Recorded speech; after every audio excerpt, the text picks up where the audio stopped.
It's Charlie's World. 안녕하세요, 찰리브라입니다. 오늘 미세먼지가 낀 상태에서 해는 아침부터 쨍쨍한 것 같아요. 근데 여름이 생각보다 되게 빨리 오고 있는 것 같거든요.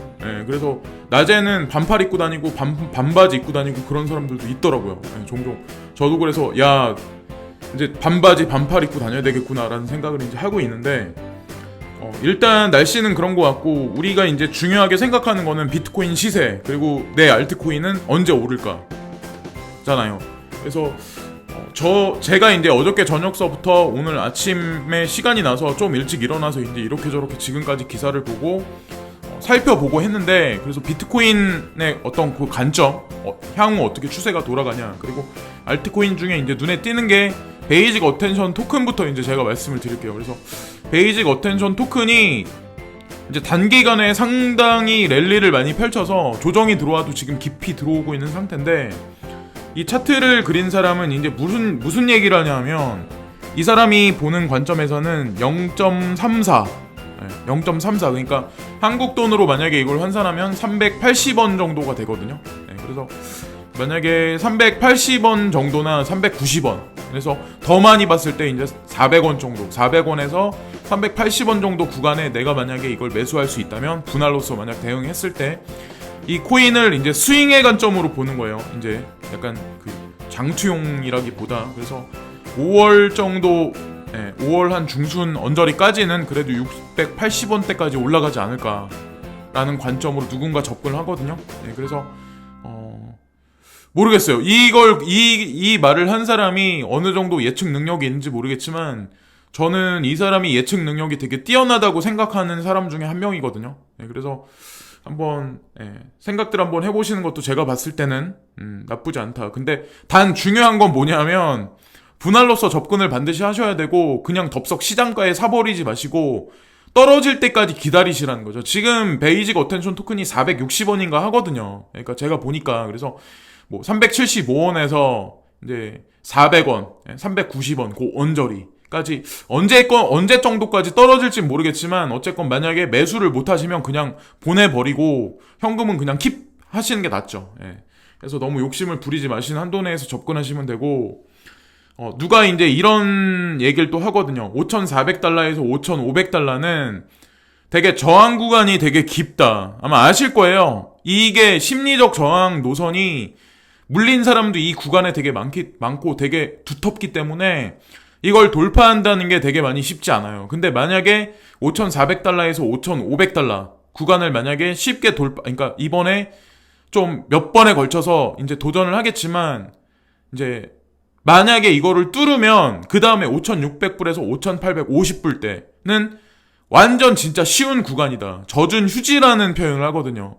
그러니까 그냥 휴지도 뚫기 되게 쉬운데, 젖은 휴지라고 따졌을 때는 진짜 완전 그냥 뚫어버린다는 얘기거든요. 그러니까 만약에 이 구간을 넘으면 그때 기다리는 거는 제가 항상 계속 말씀드렸던 6,000불대가 기다리고 있는데, 거기서 다시 판가름이 되게 많이 깊이 나올 것 같아요. 그게 아마 이번 주말 정도에 되지 않을까라는 생각을 저는 이제 한편으로 하고 있는데, 어쨌든 내가 가진 알트코인이 안 오른다고 해서 너무 속상해들 하지 마시고, 일단 대장님이 먼저 가주셔야 나머지 이제 우리 개인들이 가지고 있는 알트코인들도 어느 정도 자리를 잡을 거며, 중요한 건 너무 급하게 오르지 않게 이렇게 지금 차순을 두면서 키맞춤을 한다면 저는 좋을 거라 생각을 해요. 근데 더 중요한 건 이런 상황에서 수익 내기가 더 쉽지 않고, 다시 내가 여기서 단타를 나기도 쉽지 않고, 거기다가 이제 현금화 하셨던 분들이 지금 이렇게 되면은 매수하기가 더 쉽지 않아요. 지금 매수할 수 있는 코인들 남아있는 게 없어요. 제가 봤을 때는 마지막 남은 거는 리플밖에 없거든요. 근데 리플도 사토시가로 따졌을 때는 지금 6,000사토시가 넘어가 있는데, 사실은 5,900사토시, 그러니까 6,000사토시가 깨질 수도 있거든요. 사실은. 그래서 그게 깨지면 그거야말로 진짜 마지막, 어떻게 보면 조정 구간일 수도 있다는 생각을 하거든요. 그리고 저는 후회는 없어요. 리플 산 거에 관해서. 그리고 누구도 블레임하지 않아요. 왜냐면 제 판단에 의해서 한 거기 때문에. 그리고 뭐 사라지지 않을 코인이란 건 누구나가 다 알고 있는 거죠. 그래서 어쨌든 그 관점은 그렇게 보시는 게 저는 좋을 거라고 생각을 하고, 그래서 이 사람은 이제 그런 얘기를 하는 거죠. 지금 이제 차후에 이제 좀 약간 큰 관점으로 보면 삼각수렴이 되기 전에 지금 상방을 그냥 뚫어버렸어요. 뚫어버려가지고 5,400불을 넘겨버려서 5,450불 대인데 이렇게 되면 5,600불까지 단숨에 넘어버릴 수 있다. 근데 중요한 건 다시 한번 강조해서 말씀드리지만 5,500불 회색선이 있는 그 라인이 되게 두텁게 자리를 잡고 있기 때문에 여기서 시간을 되게 보낼 확률이 되게 높거든요. 근데 시간을 오래 만약에 어느 정도 보내면 지금 눌려져 있는 알트코인들 있죠. 마이너스 지금 있는 그런 알트코인들. 그런 코인들이 어느 정도 키 맞춤은 하지 않을까라는 생각을 하거든요. 그러니까 그렇게 하면 지금 현금화했었던 사람들이 더 난처해지고 난해한 구간으로 가는 거예요. 점점. 예, 그러니까 오랫동안 홀딩하고 있는 사람들이 어떻게 보면 지금 선에서는 더 나을 수도 있다는 거죠. 예, 그래서 갑작스럽게 이렇게 변했고 코스모스가 이제 오늘부터 뭐 지금 거래를 시작한다. 그래서 폴로니엑스 사이트를 가보니까 57% 정도 지금 하락을 시켜놨더라고요. 근데 중요한 게 여러분들이 이제 간과하지 마셔야 될 게 뭐냐면 상장이 되자마자 페어된 게 BTC 마켓 그리고 USDC 마켓 그리고 USDT 마켓에 전체 이제 세 개의 페어 거래에 이제 페어가 됐어요. 그러니까 어쨌든 지금 단기적으로 하락이 있을 수는 있지만 코인원에서 사신 분들 그리고 폴로니엑스 아마 지금 계정을 가지고 계신 분들은 많이 안 계실 텐데 그러니까 지금 예전에 투자하신 분들 말고는 어쨌든 아톰 코인도 제가 눈여겨보고 있는 코인 중에 하나거든요. 이제 가격대가 오면은 저도 이제 적극적으로 매수를 가담해서 또 나쁘지 않게 보는 코인이고 왜냐면 폴로니엑스라는 데가 이렇게 쉽게 뭔가 하나 코인이 올라갔다고 해서 갑자기 상장됐다고 해서 이렇게 많은 페어 거래를 그냥 시켜주는 데는 절대 아니거든요. 그렇게 만만한 데는 아니거든요. 어쨌든 괜찮은 코인이다. 그리고 이거는 누가 이 사진을 올렸는데 소가 여기 이쁜 뿔을 이렇게 해가지고 딱 표시가 있는데 불장이다 라는 시그널을 보이는 거죠. 근데 고수의 영역에 있는 사람들이 이런 식의 어떤 그 트윗을 표현을 했을 때는 분명히 이거 페이크적인 관점보다는 조금 그래도 어느 정도 구간을 두고 지금 말을 해주는 거거든요. 그래서 그런 관점으로 접근해야 되지 않을까라는 걸 말씀드리고 이거는 제가 항상 반복해서 계속 말씀드리고 있는 이제 금하고 실버, 은에 관한 어떤 그 시세에 관해서 계속해서 오늘도 말씀드립니다. 1275달러 90센트 그리고 15달러 10센트 금은이 인플레이션이 가중되면 폭등을 할 거다라고 말하는 사람이 있겠지만 폭등을 한다고 해도 예를 들어서 지금 사도 제가 그랬잖아요. 1600달러가 넘어야 본전이라고 은은 18불이 넘어야 본전이라고 말씀드렸잖아요. 그래서 쉽지 않아요. 금은 투자는 진짜 쉽지 않은 거거든요. 근데 저는 차라리 암호자산이 낫다고 제가 판단하는 거고 이거는 이더리움 개발자가 이더리움 클래식이 이더리움하고 보안성 강화가 된다면 이더리움 클래식이 같이 작용을 할 거다. 서로 시너지를 낼 거다라는 어떤 그런 거에 관해서 어떤 기자가 이제 이 발표를 썼는데 보시면은 최근 도널드 맥킨타이어 이더리움 클래식 ETC 코어 개발자가 이더리움 확장성과 성능에 초점을 맞춘 스포츠카에 비유한다면 이더리움 클래식은 높은 가치와 보안성을 강화한 장갑차에 비유할 수 있다고 말했다. 라고 어떤 그런 얘기를 일단 했죠. 그리고 또 중요한 게 뭐냐면 ETC가 이더리움의 보안 서비스를 제공할 수 있다. 그리고 더 중요한 건 뭐냐면 저도 약간 이거 보유를 하고 있는데 4,000원대 이제 매집을 했는데 올라가다가 요 근래에 이제 뭐 비트코인이 주저주저 하면서 이제 많은 어떻게 보면은 조정 구간에 있는 건 사실이잖아요. 근데 저는 장투용으로 이더리움 클래식을 보고 있거든요. 제가 생각하는 가격대가 분명히 있기 때문에 그리고 그레이스케일에서 베리 실버트가 운영하는 자산 운용사 있죠? 그레이스케일. 근데 거기서도 마찬가지로 ETC에 관해서 되게 많이 밀어주고 보유도 많이 하고 있어요. 그래서 지금 보시면 이런 맥락에서 이더리움 클래식은 이더리움과 같은 고성능 네트워크의 보안 서비스를 제공할 수도 있다며 이오스 그리고 테조스 에이다의 이더리움 대체를 겨냥한 프로젝트의 생존 위협에서 도움을 줄 것이라며 이더리움과 이더리움 클래식은 상호 보완을 통해 살아남을 수 있을 것이라고 주장했다. 라고 이런 얘기를 하죠. 그래서 이더리움 시세가 지금 주저주저하고 한국 돈으로 환산했을 때 20만원 언저리에서 계속 있는데 아마 차후 지금 비트코인이 어느 정도 시점에서 자리를 잡으면 이더리움이 아마 차후로 치고 나갈 거예요. 그 다음에 이더리움 클래식도 마찬가지로 자리 굳힘을 할 거라고 저는 생각을 하거든요. 보통은 이더리움 클래식은 한 방에 있는 그런 코인이거든요. 여러분 아마 아시겠지만 이미. 그래서 지켜보시면 아마 좋은 결과가 있을 것 같고, 이거는 제2의 알트코인 시즌이 도래할 수 있다 라는 그런 뉴스가 있는데, BTC 보도에 따르면 미국 투자 리서치 업체 펀드스트랩 설립자인 톰리가 2015년 이후 최근까지 트렌드로 볼 때 알트코인 시즌이 도래 전에는 한 가지 전제 조건이 있었는데, 비트코인과 알트코인 가격 사이에 디커플링 현상이 나타났다는 점이라며 최근 이러한 현상이 감지되고 있다고 밝혔다라는 기사가 나왔어요. 근데 현재 지금 장세가 예전에는 그러니까 한 3주 전, 4주 전까지만 해도 커플링 장세로 같이 움직였어. 근데 또 지금은 딥커플링이에요. 그러다가 이제 또 앞으로는 또다시 변할 확률이 높거든요. 이제 비트코인은 자리를 잡고 알트코인만 또 올라갈 확률이 높거든요. 그래서 지금 보면은 지금 현재 장세가 알트코인들이, 여러분들이 가지고 계시는 알트코인들이 많이 까져서 불안해 하시거나 내가 이걸 손절을 해야 되나, 향후 장래성이 있나라고 저한테 이제 댓글로 물어보시는 분들이 있는데, 그거는 각자 개인의 판단이. 근데 제가 말씀드릴 수 있는 거는 일부 특정 코인을 제가 지칭해서 말씀을 드리면 그거에 관해서 장투하는 게 낫다고 말씀드릴 때는 그냥 저도 단순하게 말씀드리는 건 절대 아니거든요. 그러니까 제가 그렇게 말씀을 드리면 여러 가지 것들을 찾아보시고 확신이 드실 때 결정을 내리세요. 근데 저도 쉽게 말은 잘 안 하려고 하는 편이라서, 이거는 보면은 한국의 이제 코인 투자자들, 이제 지금 보면은 한국 사람들이 투자하는 어떤 그 금액의 평균가가 6,000달러래요.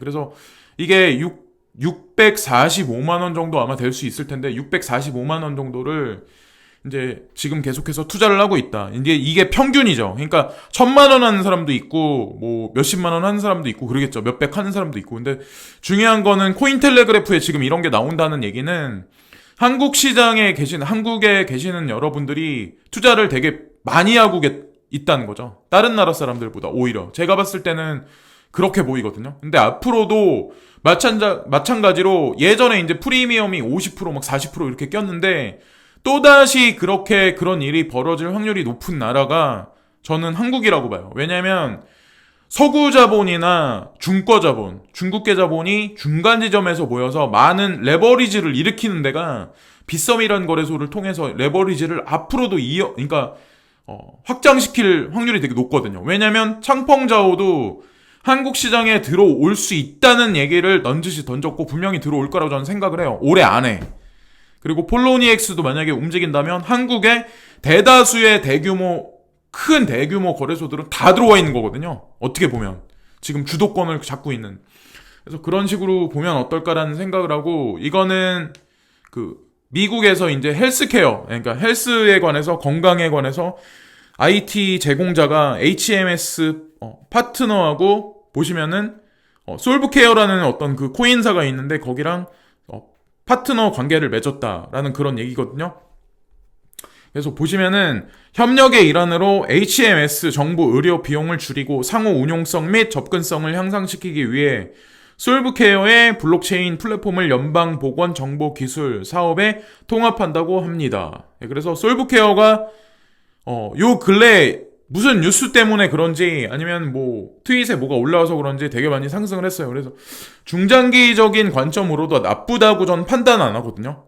이 코인 같은 경우도 어디까지나 이것도 개인적으로 이제 바라보는 시점이기 때문에 어쨌건 관심을 한번 가져볼 만한 프로젝트다라고 이제 생각을 하는 거고, 이거는 미국에 있는 어떤 그 리타이어레스라고 여기 써 있는데 이제 은퇴자들이 암호화폐에 관심은 있지만 직접적으로 비트코인에 투자를 하지 않는다 라는 그런 문장이 여기 이제 있잖아요. 그래서 그 결과를 보시면 제가 이걸 보여드리는 이유를 가만히 이제 생각들을 해보세요. 제가 이거를 그냥 단순하게 제가 무슨 보고서 작성하듯이 앵무새 같이 말하려고 말씀드리는 건 분명히 아니거든요. 지금 예를 들어서 1,000명한테 이 조사를 했어요. 이 서베이를 했는데 그 중에 이제 보시면은 눈여겨보고 있다는 사람이 4.3%밖에 안 돼. 이거 투자는 안 한 거예요. 근데 두 번째 문장 보시면 I already won, 여기 보시면 비트코인 써 있는데 2.7%나 되는 사람은 비트코인을 이미 투자를 하고 있는 거예요. 그러니까 1000명 중에 보시면은 2.7% 27명밖에 안 되는 거예요. 근데 이게 이 조사를 보시면 한국도 마찬가지겠지만 전 세계적으로 이 정도 아마 표본 추출해도 아마 이 정도밖에 안 될 거예요. 지금 현재 상황이. 그러면 보시면은 56.7%가 거의 대다수를 차지하고 있는데 이 사람들이 하는 얘기가 뭐냐면 나 비트코인이 뭔진 알아. 하지만 나 비트코인에 투자하는 거 관심 없어. 라고 하는 사람들이 지금 2.7% 비트코인 투자하겠다. 보유하겠다. 라고 만약에 이게 바뀌면 그때 가면 이 시세가 어떻게 돼 있을까요? 그리고 향후 어떻게 될까요? 그러니까 미국이란 나라가 지금 이렇게 돌아간다는 거에 관해서 이제 말씀을 드리고 또 중요한 게 자산시장에서 미국인들 대다수의 어떤 은퇴자들이 이제 전통적으로 투자하고 있는 어떤 그런 것들은 주식시장하고 지금 보면은 부동산이다. 근데 한국도 마찬가지예요. 근데 한국은 주식 투자 비중보다는 부동산에 투자하는 비중이 되게 높기 때문에 한국 정부에서는 어떠한 수단과 방법을 동원해서라도 부동산 가격이 떨어지는 거에 관해서 되게 많이 지지를 해서 떠받치려고 되게 많이 노력을 하거든요. 대출을 많이 해준다던가, 전세자금, 무슨 자금, 대출을 되게 많이 계속해서 이제 해주는 거잖아요.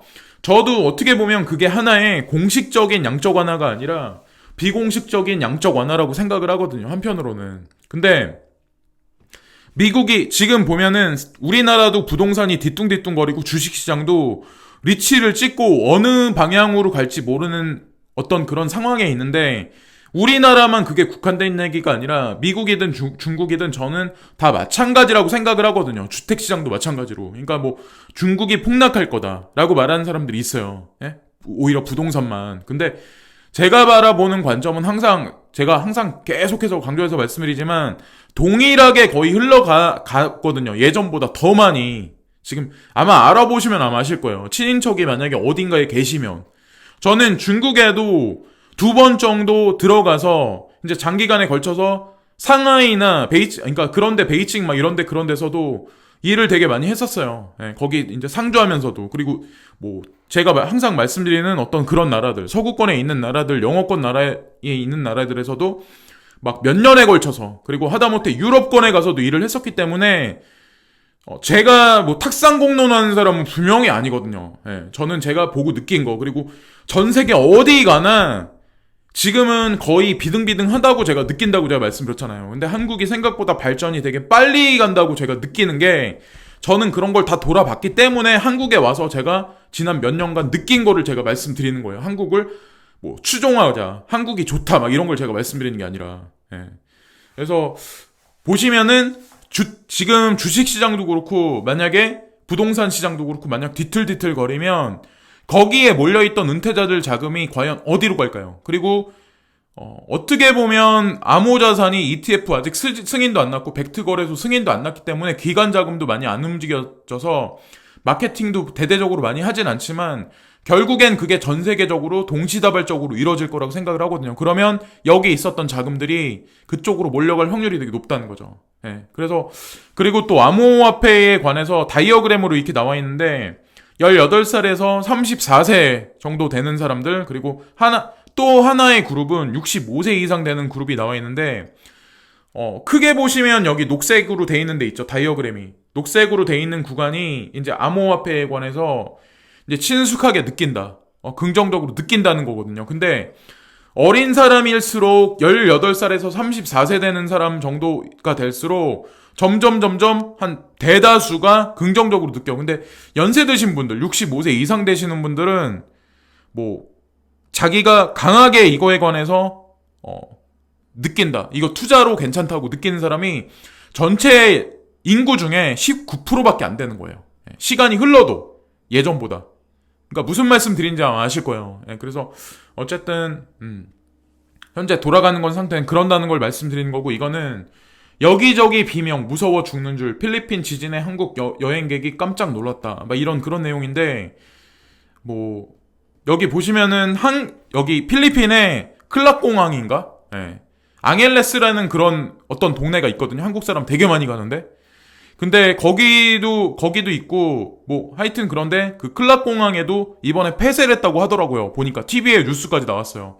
지진이 나서. 그래서 요 근래에 대만 지진부터 있던 게 지금 동해상에 넘어왔고, 이번에 필리핀까지 이런 일이 있으면 향후 차후에 인도네시아가 됐든 아니면 일본해가 됐든 저는 분명히 무슨 일이 생길 거고, 한국으로 따지면 동남쪽 그 언저리, 그리고 동해안 있는데 있는 그 바다하고 이제 맛보고 있는 그런 어떤 저택들, 그런데 어떤 그 건물들은 저는 중장기로 봤을 땐 쓰나미가 밀어 닥칠 수도 있다고 생각을 하거든요. 그러니까 노파심에 다시 한번 말씀드리는 거예요. 예, 그래서 절대적으로 이제 피해야 하지 않나라는 그런 생각을 하는 거고, 한국에서는 뭐 통일 대비해서 지금 막혀 있는 것 같이, 그러니까 미국에서 되게 많이 제재를 하기 때문에 안 될 것 같이 그렇게 한다는 얘기를 하지만, 사실 이면에서는 뭐 지금 보시면은 뭐 통일된 지 뭐 100년이 지났다. 뭐 이런 얘기 저런 얘기를 매스컴에서 계속 사람들한테 환기를 시켜주면서, 세종특별자치시청 보면은 평양에 온다 사진전, 통일시대 미리 본다, 이런 거에 관해서 막 커뮤니티 사이트에서 막 사람들한테 환기를 시켜주는 거예요. 이 얘기가 나오면 야, 그냥 북에다 김정은한테 계속 퍼주기만 하는데 뭐하러 이런 짓을 하냐라고 말씀하실 분들 되게 많아요. 근데 저는 지금 문재인 대통령을 떠나서 문재인 대통령이 하는 여러 가지 어떤 그 정책적인 일이 그분 혼자만이 추구해서 혼자 그리는 그림이 다 나온다고 생각 안 하거든요. 그러니까 예전에 박근혜 대통령이 했을 때, 그리고 그 이전 대통령이 했을 때도 그렇고, 그 이면에 있는 어떤 세력이 있을 때 그 세력들에 의한 어떤 모든 것들이 더 조종된다고 저는 개인적으로 생각을 하고 있거든요. 근데 이것도 마찬가지로 지금 사람들한테 계속해서 환기를 시켜주는 거예요. 예. 그래서 저는 그런 어떤 하나의 일면으로 이런 기사를 보면 바라보거든요. 그래서 싫어할 사람도 많고 뭐 긍정적으로 보는 분도 많겠지만, 우리나라 같은 경우는 계속해서 노인화 인구가 계속해서 증가하고 있는 현재 시점, 고령화 추세가 계속 가고 있는 시점이기 때문에, 거기다가 중국한테 제조업이 밀리고, 그리고 일본한테 어떤 측면으로 밀리고, 예? 여러 가지 측면으로 봤을 때 결국에는 한국에서 선택할 수 있는 방법이 통일을 통한 어떤 경제 개혁밖에 없다고 저는 판단하거든요. 여러 가지 어떤 계산에 의하면. 그리고 이거는 아파트 난방 요금이 7월 달부터 7에서 8% 정도 오를 듯. 그래서 이게 지역 난방 공사가 인상한 심의 요청. 6년 만에 오르는 난방 요금. 6년 만에 오른대요. 근데 이게 대이란 제재했던 거 있잖아요. 그게 유예 기간을 줬는데 그게 시한을 지났어요. 그래서 이 기간이 지나면 이제 분명히 기름값을 이란에서 석유 수입 받던 거에 관해서 제재를 할 거다, 너네도. 근데 거기에 껴있는 나라가 한국이 있고 일본이 있고 중국이란 나라가 있어요. 예? 근데 아주 커다란 나라 중에, 그리고 거기에 터키가 껴있고. 예. 근데 제가 보는 관점은 뭐냐면, 분명 그 제재안이 있으면 단기적으로는 그렇겠지만 중장기적으로 봤을 때 미국하고 맞서는 데가 사실은 사우디아라비아 아람코라는 그 회사가 있거든요. 근데 그 회사가 사실은 친미 성향은 분명히 아니에요. 지금 현재로서는 중국하고 좀 관련 깊은 게 되게 많아요. 아람코에서 투자돼 있는 자금이 중국에 있는 정유회사나 이런 데 투자하고 있는 것도 되게 많기 때문에 지금 그래서 향후 추세는 지켜봐야 돼요. 그래서 미국을 찬양하는 사람들이 이제 그런 얘기를 또 하겠죠. 야, 이번에 석유 갖다 또 이제 압박을 해서 중국을 망하게 한다. 근데 저는 안 된다고 계속 항상 말씀드렸죠. 중국이 결국에는 올라갈 거다라는 저는 사회주의자는 아니에요. 제가 이런 얘기를 하면 어저께도 댓글에 누가 사회주의자 아니냐 막 이렇게 말씀하시는 분이 있는데, 저는 어떤 누구보다도 어떻게 보면 마인드 자체가, 저는 어디 일개 국가에 속한 데는 어떤 그런 사람이라고 생각한 적이 어릴 때부터 20살이 넘어가면서는 단 한 번도 없어요. 저는 그냥 개인이라고 생각을 해요. 지구에 살고 있는. 그리고 저는 제 모티브가 있기 때문에 그래서 많이 돌아다녀 봤어요. 제가 짐 모리스 어떤 그런 분만큼 많이 돌아다녀 본 건 아니고 오토바이 타면서 돌아다닌 건 아니지만, 저는 제 나이 또래 있는 사람들보다 그래도 많은 경험, 많은 나라 가서 많은 사람들을 많이 만나봤다고 생각하거든요. 거기서 깨달은 것도 많고, 물론 잃은 것도 있긴 하겠지만, 그러니까 평범한 삶은 아직까지 못 살고 있지만, 우리 주변에 있는 내 친구들 같이 그냥 결혼해서 이렇게 저렇게, 어쨌든 그거는 뭐 제가 지금 많이 부러워하는 측면은 아니고 뭐 그렇게 하겠죠. 언젠가는 머지않은 시일 내에. 그리고 이거는 미국 견제에도 화웨이가 1, 4분기 매출이 지금 보시면은 39%가 상승했다. 그래서 올해 1, 4분기 매출이 1797억 위안 5G 네트워크 주요 공급업체로 떠올라 중계기 외에도 사업 분야 다양해졌다. 그래서 지금 보시면 30조 5,500억 원을 기록했다. 그래서 작년보다 되게 많이 상승을 시켜놓은 상태예요. 그래서 망할 거다라고 작년에 이제 제가 이런 얘기를 계속해서 뭐 LG U+도 LG도 그렇고 지금 보면은 화웨이도 그렇고 지금 살아나서 막 이렇게 움직이려고 하고 있는데 제가 끝까지 지켜보시라고 제가 말씀드렸잖아요. 그러니까 화웨이가 삼성을 넘을 거다라고 제가 말씀을 드렸는데 아마 이 얘기를 하면 또 저를 욕하는 분들이 있을 거예요. 저는 근데 항상 객관적인 관점으로 바라보자.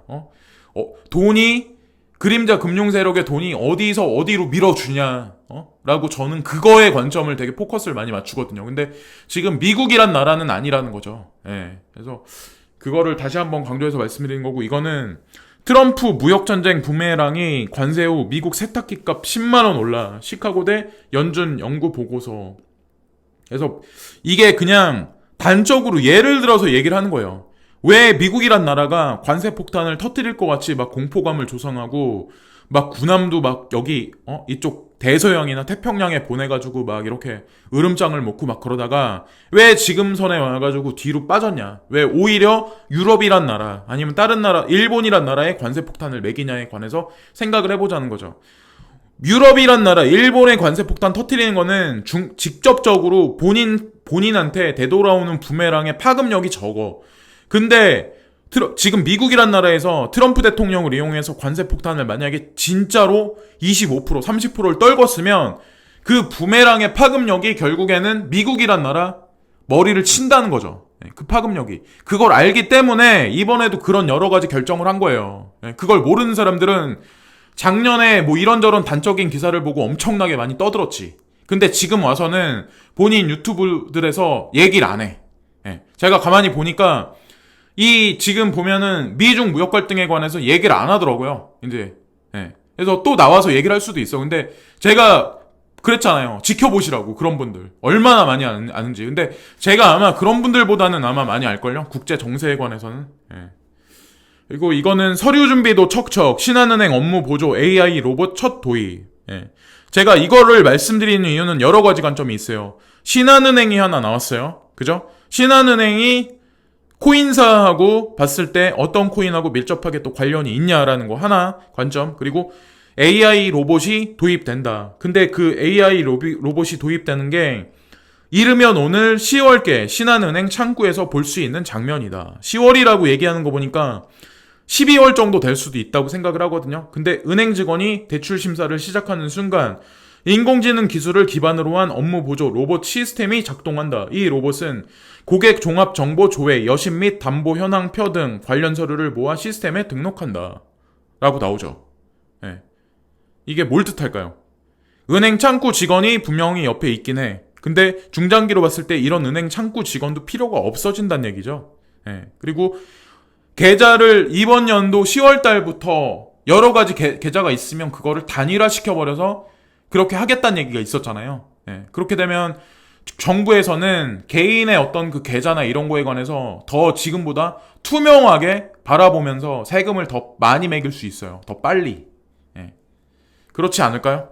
블록체인이 도입되면서는 그게 더 극대화되지 않을까라는 생각을 하는데, 이거는 부활절 참사의 IS 개입 가능성, 현지 세력은 역량이 부족하다. 제가 조직적으로 뭔가 어떤 세력이 지금 개입이 돼 있다 라고 말씀드렸는데, 아니나 다를까 이 뉴스를 내보낸 건 과연 누굴까요? IS 개입 가능성 하면서 IS를 또 제물로 삼았어. 누군가가. IS를 만들어낸 건 누굴까요? 여러분들이 보시기에는 그냥 시리아에서 테러를 자행하는 어떤 극악무도한 세력이라고 생각하는 거는 우리가 생각하는 그냥 단적으로 매스컴에 나와 있는 그런 내용이고, 제가 아는 걸로는 IS 같은 경우는 미국의 FBI, CIA에서 고도의 어떤 특수 훈련을 받은 그런 조직체들이 가가지고 사람들을 교육시키고 뒤에서 서포트해주면서 만들어낸 조직이라고 알고 있거든요. 근데 제가 한 가지 어떤 그 루머일 수도 있고 찌라실 수도 있는데 한 가지 말씀드리면, 예전에 시리아에서 여러 가지 문제를 터질 때 이제 IS 개입된 게 되게 많았었는데, 그때 그런 일이 있었어요. 그러니까 IS를 이제 어떻게 못하니까, 군대도 보내고 어떻게 못하니까 거기다가 군함을 거기다 보내요. 그냥 군함을 보내서 거기다가 일주일 동안 미군에서 폭격을 가해. 거기다가 폭격을 가해. 근데 그 폭격을 가했는데도 IS가 살아남아서 계속해서 이런저런 활동을 했어요. 근데 그걸 보더니 러시아에서 거기다가 군함을 보냈어요. 그래서 뭐 여러 가지 미사일들을 계속해서 계속 포격을 했어. 예. 전투기로 한 것도 아니야. 근데 포격을 계속했어. 그래가지고 포격을 해서 딱 이틀인가 딱 되니까 IS 다 죽었거든요. 섬멸을 웬만큼 다 했었거든요. 그러니까 잔존 조직들 말고. 그 얘기는 뜻하는 게 뭐냐면 뭘 뜻할까요? 그게 말하는 게.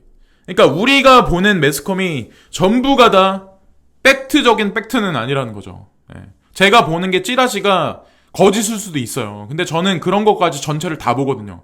그러니까 여기 일면에 나와 있는 것까지. 그럼 이번에 부활절 참사, 이번에 IS 개입했다. 이거를 빌미로 해서 지금 보시면은 지역 이슬람 조직 배우로 지목, 스리랑카 정부 국제 테러 단체 연관 조사. 근데 IS 테러 양상과 유사하다. 이렇게 나왔어요. 근데 지금 보면은 종교 갈등을 누군가가 전 세계적으로 그러니까 지금 만들기 위해서 뉴질랜드, 예? 그때도 그랬고, 이번에 여기서 보면은 스리랑카 천주교 상대로. 그러면 전 세계는 양분되게, 예, 이슬람하고 기독교하고 천주교하고 이렇게 딱 갈리잖아요. 예. 그럼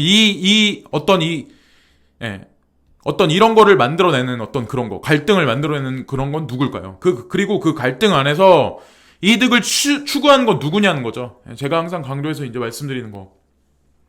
이거는 아까 미국에 있는 어떤 그 사람들, 대다수의 어떤 그 은퇴자들이 돈이 지금 주식시장이나 아니면은 뭐 부동산에 묶여 있다. 근데 거기에 투자를 대다수 많이 한다. 네, 일단 거기는 그렇다. 그 제가 말씀드리고, 한국 같은 경우는 지금 보시면은 갈 곳 잃은 뭉칫돈이 1년 미만 단기 금융상품에 올려있다. 10억 넘는 고액 계좌가 8년 만에 최대다라고 이런 얘기가 있어요. 지금 이 돈들이 지금 만약에 부동산이 괜찮다, 주식이 괜찮다고 판단했으면 이 돈들이 거기 들어가 있겠죠. 근데 이게 왜 은행 창구에 그냥 현금으로 그냥 남아있을까요? 그리고 이 은행 창구에 있는 현금들이 지금 현재 부동산 시장이나 주식 시장이 여기서 앞으로 무슨 일이 생겨서, 경제에 무슨 여파가 생겨서, 브렉시트가 됐든 아니면 전 세계 경제에 무슨 여파가 생겨서 뒤퉁뒤퉁거리면 이 지금 은행에 있는 이 맡겨진 이 돈들이, 거대한 돈들이 어디로 이제 몰려갈까요? 뒤퉁뒤퉁거리면 결국에는 지금 있는 이 현금들하고 부동산 시장, 주식 시장에 있는 돈들이 암호자산 시장에, 예를 들어서 그림자 금융 세력들이 뭔가 비트코인 ETF가 됐든 뭔가 정부에서 향후 3개월 이내에 뭔가 대대적인 발표를 하면 샌드박스 규제에 관해서 G20에서 뭔가 6월 9일날 이후에 뭔가 그런 거에 관해서 대대적으로 발표를 하면 이 돈들이 갈 수 있는 데는 한 곳뿐이라는 거죠. 저는 결국에는 암호자산 시장으로 전부 다 몰려올 거라고 생각을 해요. 그리고 지금 연세 드신 분들도, 진짜 깨어 계신 분들, 60세 이상, 55세 넘어가신 분들 중에도 이 암호화폐에 투자하시는 분들은 저는 대단한 사람들이라고 생각을 하거든요. 그 사람들이 뭐 일확천금을 꿈꾼다, 뭐 도박꾼이다, 이런 생각은 안 해요. 볼 수 있는 눈이 있으니까 이 시장에 들어오는 거죠. 그분들도. 이거는 자영업 대출 폭탄 터지나 400조 넘고 연체율도 쑥 올라갔다.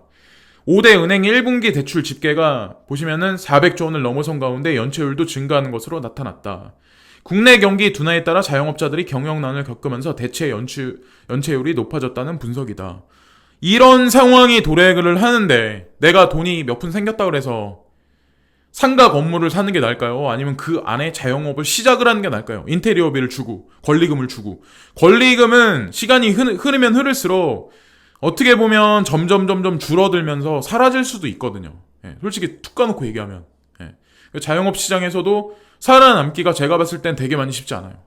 그러니까 지금 뒤뚝뒤뚝거리는, 어떻게 보면 불안세가 되게 많은 암호화폐 시장이긴 하지만 저는 중장기적인 관점으로 봤을 때 이게 제일 안전 자산이라는 생각을 하거든요. 이런 말하면 저를 욕할 사람도 있겠지만, 금이 안전 자산이냐라는 패러다임, 그리고 암호 자산이 안전 자산이냐라는 패러다임은 비트코인 ETF가 올해 9월 안에 승인이 날지 아니면 진짜 7, 8월 안에 승인이 날지 모르겠지만 만약 그게 승인이 나면 그때서부터는 무슨 일이 생길지 모르는 거죠. 그래서 우리는 그냥 가만히 조용하게 그냥 주변 친척이나 주변 친구들한테 말하지 않고 그냥 조용히 우리 갈 길을 그냥 조용히 가면 돼요. 그리고 나중에 좀 금액이 오르면 그분들 그냥 밥이나 비싼 거 한번 사주면 되는 거고 조용하게.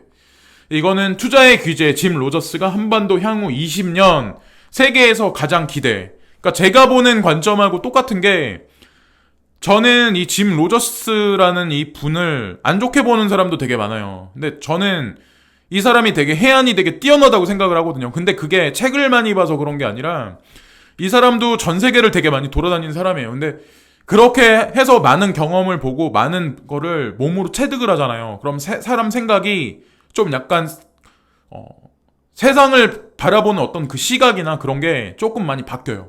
그러니까 이 사람이 만약에 색깔론을 많이 가진 사람이면 이런 얘기조차도 안 하죠. 통일은 안 될 거다. 북한은 결국 망할 거다. 미국이 미사일을 쏴서 결국 망하게 할 거다. 이런 얘기를 하겠죠, 이 사람도. 근데 이런 얘기를 안 하잖아요. 누구보다 투자를 해서 되게 많은 돈을 번 사람인데 오히려 여기서 기회가 있을 거다. 그리고 이런 얘기도 했어요, 팀 로저스가. 한국을 일본이 쫓아오지 못한다. 라는 얘기를 했어요. 그 뜻하는 바가 되게 큰 거예요, 사실은. 그러니까 GDP, GNP가 될 수도 있어요, 그거는. 어떻게 될지 몰라요. 군사력이 될 수도 있고. 근데 어쨌건 지금 현재 추세로 가면 일본 같은 경우는 막말로 친미라 아니면 지금 이번에 1대1로 포럼을 하는데 거기에도 참석을 하기로 했거든요. 일본에서도. 그거는 다리를 걸쳐 놓는 거죠. 왜? 지들이 살아야 되니까. 근데 결국에는 낙동강 오리알밖에 될 수 없어요. 그리고 더 중요한 건 제가 한 가지만 말씀드릴까요? 한국이란 나라를 되게 이민 간 사람들은 안 좋게 말하거나 허접하게 말하는 사람이 되게 많은데 제가 이 나라 저 나라 둘러보고 결론 내서 제가 지금 한국에 있으면서 이제 내린 결론은 뭐냐면 한국이란 나라가 발전하는 속도가 다른 나라보다 되게 빨라요. 그리고 여러 가지 편하거나 편리한 것도 되게 많아요. 막상 이렇게 다른 나라 가서 살아보시면 그거를 몸으로 아마 체감을 하실 거예요. 여러 가지 측면에서. 그러니까 뭐 어떤 진짜 나이 많은 사람이 한가로운 걸 좋아하는 사람 같은 경우는 조용한 나라 가서 그냥 호수 바라보면서 있으면 그게 평온할 수도 있어요. 응? 근데 저는 그런 거 별로 안 좋아하거든요, 개인적으로. 다이내믹하고 막 이런 거 좋아하거든요. 뭔가 할 거리가 있고 뭔가 막 이런 거. 사람 많은 건 안 좋아하지만. 근데 어쨌건 이민 간 사람들이 나중에 거기서 있는 집을 팔고 한국으로 올 때쯤 되면 한국에 있는 전체적인 어떤 부동산이나 이런 것도 상당 부분 되게 많이 올라가 있을 거예요. 생각보다 많이 발전해 있을 거고. 향후 10년에서 20년을 한번 봐보세요. 미국에 있는 사람들이 한국에 있는 사람들 조롱하면서 나 미국 시민권자야. 어깨에 힘줘. 근데 실제로 머리 똑똑하고 돈 많은 이민에서 성공한 사람들은 한국으로 오히려 이민한 사람이 되게 많아요. 근데 그런 사람을 욕하는 사람도 분명 있을 거야. 근데 이민도 아무나 하는 게 아니라는 거죠. 그건 아는 사람만 아는 거예요, 그 내용은. 그래, 이거는 아람코 조단이 투자에 정유화학사 긴장한다. 원유 발굴 넘어 정유화학 눈독 막대한 실탄 앞세워 M&A 활발. 대부분 중국하고 동남아 중심 공략. 국내 기업 설 자리 좁아질 수도. 지금 보면 아람코가 나왔어요. 사우디아라비아. 국영기업 아람코가 있죠. 근데 여기서 움직이는 자금이 소프트뱅크 손정희 회장이 움직이는 비전 펀드에도 상당 부분 되게 많이 들어가 있어요. 그리고 지금 보면은 아람코가 지금 투자를 하고 있는 게 여기 보시면은 중국에도 되게 많이 돈을 2월 달부터 계속해서 넣고 있어요. 이런 것들이 향후 어떤 시너지를 발휘를 할까요? 이 사람들이 바보라서 중국에다 돈을 투자를 할까요? 그리고 비전 펀드에다 그 돈을 왜 넣었을까요? 그러니까 무턱대고 무슨 색깔론을 대입을 해서 미국에서 원유를 많이 셰일가스를 많이 생산을 하고 셰일 오일을 많이 생산하면 결국에는 원유 시장을 잡을 거다라고 생각하는 거는 되게 단순하다는 거죠. 그렇게 단순하게 이 세계 경제가 그렇게 돌아가지 않는다는 거죠. 그러니까 이번에 이런 문제가 불거져서 만약에 이란 제재가 되면 아람코가 중간에 껴있기 때문에 중국의 원유를 준다거나 아니면 한국 그리고 일본도 아마 이번에 그런 걸로 인해서는 미국하고 협약을 아마 안 맺으면 돌아설 확률이 되게 높다는 거죠. 예, 결국에는. 제가 보는 그림에서는 그렇게 보이고, 이거는 빗썸 지주사가 코스피 상장사 인수 완료, 암호화폐 금융 박차, BT1 최대 주주 확정 공시. 왜 갑자기 생뚱맞게 빗썸이 나와서 지금 코스피 상장사 인수 완료. 예, 그래서 우외 역외 상장을 시킨 거예요. 그것도 코스닥이 아니라 코스피에다가. 그래서 보시면 암호화폐 거래소 빗썸의 지주 회사인 BTC 홀딩 컴퍼니가 코스피 상장사인 BT1 인수 작업을 마무리하고 경영권 확보를 결정지었다. 어디서 돈이 나와서 계속해서 미국에다가도 역외 상장을 시키는 거에 관해서 자금 지원을 했었고, 지금 한국 시장에도 코스피의 상장사 인수를 완료했을 거예요. 지금 빗썸이. 네, 여러분들이 보셨을 때는. 그리고 여기서 이 회사를 보면 키오스크 사업도 계속해서 하고 있어요. 자동화 결제에 관해서 우리나라에 국한되게 하는 건 분명히 아니에요. 네. 그래서 빗썸을 이제 이 시장에 들어와서 얼마 안 되신 분들은 그런 말씀 하시는 분들이 되게 많아. 야, 빗썸이 뭐 가두리 친다, 뭐 해킹 관련해서 그러다 망한다, 빨리 불안하니까 옮겨야 된다. 근데 못 옮기는 사람이 왜 그럴까요? 그 안에서 볼륨량이 딴 똑같은 코인 중에 오히려 빗썸이 주기적으로 되게 많은 게 있어요. 그러니까 시세 분출을 하는 게 있어요. 그걸 알기 때문에 거기를 사람들이 못 떠나는 것도 있어요. 예, 오히려 프리미엄을 거기다 더 주니까. 그러니까 그런 것도 생각을 하셔야 된다는 거죠. 근데 중요한 거는 빗썸은 망하지 않는다. 예, 이게 결론이에요. 페이스북 P2P 송금 중단 가능, 자체 가상화폐로 대체하나. 암호 자산이라고 해도 좋은데 왜 가상화폐라는 얘기를 계속 쓰는지 모르겠어요, 기자는. 근데 페이스북이 메신저 어플리케이션에서 실행하는 P2P 결제 시스템을 폐쇄하고 자체 스테이블 코인을 테스트할 것이라는 주장이 제기됐다. 이미 페이스북은 준비가 돼 있는 거예요. 그리고 페이스북 저커버그가 지금 주식이 되게 안 좋을 수도 있어요. 지금 페이스북이 뭐 해킹 관련해서 여러 가지 개인정보 누출 뭐 어쩌저쩌고 해서. 근데 제가 말씀드렸죠. 오큘러스 퀘스트가 시장에 나오기 지금 현재로서 8일 전이다. 근데 그게 나오면 분명히 시너지가 극대화될 거라는 얘기를 제가 말씀드렸죠. 페이스북이. 근데 여기서 보시면은 페이스북이 스테이블 코인을 출시하는 이유는 신규 먹거리를 찾기 위해서라는 것이 IT 업계의 중론이다.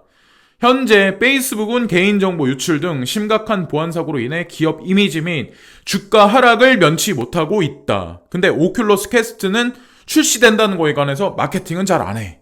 그럼 그게 결국에는 그냥 내놓고 있는 거예요. 누군가는 계속해서 저가에 매집을 하고 있겠죠. 자체 가상화폐 발행을 통해 추가 매출을 올리는 한편 기업 이미지 쇄신을 통한 주가 상승도 기대할 수 있다고 외신들은 전했다. 이게 결론이에요. 제가 보는 관점에서는. 오큘러스 퀘스트가 나와서 VR 기기를 쓰고 페이스북에서 만들어낸 스트리밍 서비스를 통한 어떤 클라우드 어떤 그 컴퓨팅 시스템을 통한 게임에 사람이 들어가서 게임을 하고 쇼핑을 하고 거기서 암호화폐로 페이스북 스테이블 코인을 지급을 하고 거기서 암호화폐 환전소가 있으면 다른 코인을 사고 팔고 이런 세상이 머지 않았다는 거죠.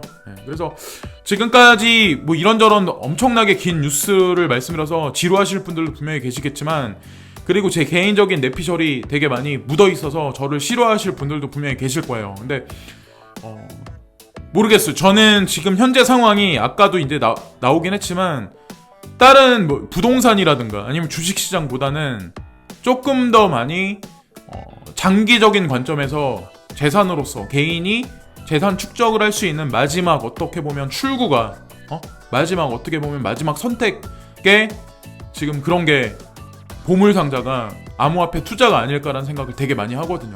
그리고 그렇게 생각했고 그리고 약간의 수익도 받고 큰 수익은 못 받지만 어쨌건 앞으로는 많은 수익을 여러분들한테 분명히 줄 거라는 거에 관해서 저는 생각을 해요. 그리고 리플 코인 같은 경우는 사토시가로 제가 아까도 말씀드렸지만 5,800사토시까지 열려있다. 5,900사토시나. 이것도 분명히 염두에 두시면서 조금 쓰게 인내를 하셔야 되지만 나쁘지 않으실 거예요. 한 방에 있는 놈이라는 건 분명하니까. 그래서 끝까지 다들 홀딩하고 계신 분들은 끝까지 잘들 홀딩을 하고 계시면 좋을 것 같고, 지금까지 찰리 브라운이었고요. 끝까지 희망을 잃지 마시고 오늘도 즐거운 하루 되세요. 구독과 좋아요 부탁드리고 오늘도 진심으로 감사드립니다.